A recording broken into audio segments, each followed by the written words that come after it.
Hello everyone, welcome to Zexus development. In this video, we are going to install a aux inventory redesign script into our FiveM server. So without any further ado, let's get to the installation process. So this is a script which you are going to install into a FiveM server. I'll put the link in the description below. To download the script, we just need to click over here.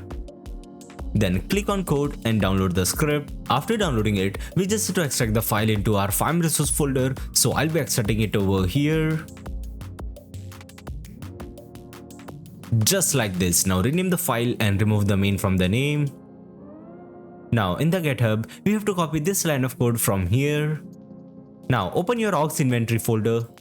Then go to fxmanifest.lua.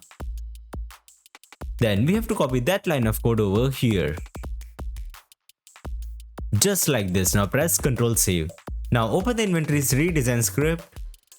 Now copy the build folder from here. Now open your aux inventory folder. Go to web.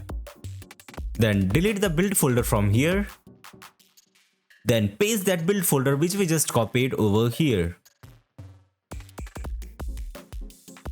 Just like this. So yes guys, that's it for the installation part. Now let's start the server. So we are in a server now, and over here you can see this is the design of our inventory which is over here.